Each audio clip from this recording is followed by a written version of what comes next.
Hi, my name is Mathis. I'm with Notifox, and we have recently announced our new API key system. In this video, I'd like to give you a small little tour and demonstrate how it works. So if you've previously generated an API key on Notifox, you'll see that your API key now shows the legacy type. That is because they are in fact legacy and you will not be able to create new legacy keys, but we do intend on supporting them in the future going forward. However, we do recommend that you replace them with a new key when most convenient to you. When you do want to switch out your legacy key for a brand new API key, it's very simple. You just go to the API keys like you did before and click on Create Key. And here you have the ability to give your new API key a name. I'm going to give my key a name here, call it YouTube Test. And we have also added the ability to add an expiration date to your keys. This is very important for security. This was requested by several people. You can select between 30 and 90 days. A year and 2 years. So I'll pick 30 days just for fun here and click on Create Key. Then that will show you your API key here at the top. You can either double click this and copy it or click the copy button here on the right. We do realize that most people will probably not use this raw key.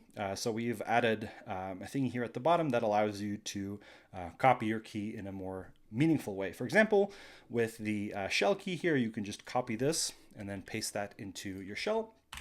And then things like your AWS, your Notifox CLI, your Notifox SDKs, and your curl commands, for example, will be able to use that environment variable right out of the gate.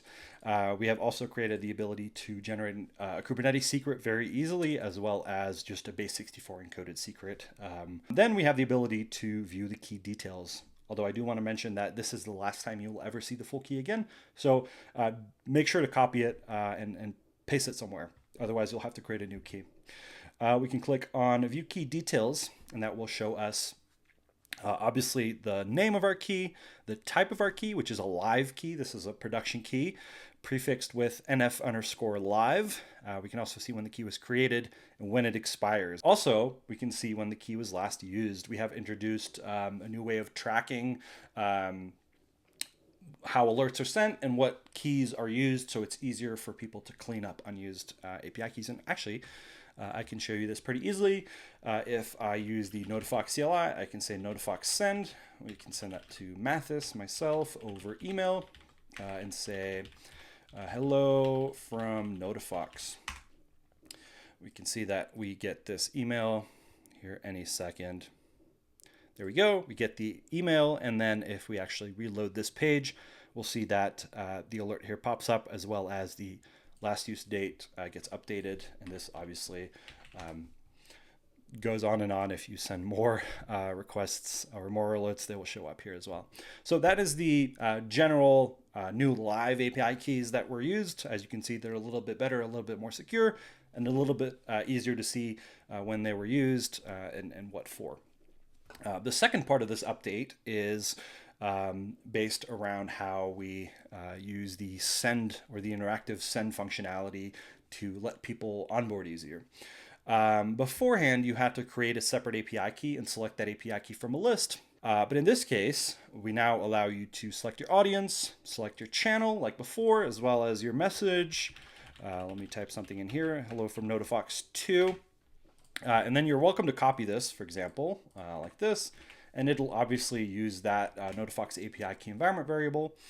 But when you first sign up to Notifox, odds are you probably have not created an API key yet. So we allow you to generate a temporary API key. This temporary API key is only valid for 5 minutes and can be used for a total of 10 messages maximum, which is great because it limits exposure to accidentally sharing the key or uploading it somewhere. So we can demonstrate that here. Just click on this key, generate temporary key. And then as you'll see here, it will prepend the Notifox API key environment variable that we can just copy in here, paste that, and then it will obviously use that key. We can also generate another if this one has been used up or not needed anymore. If we go back to our API keys, we'll see here that we now have an added temp key with a expiration date of 5 minutes.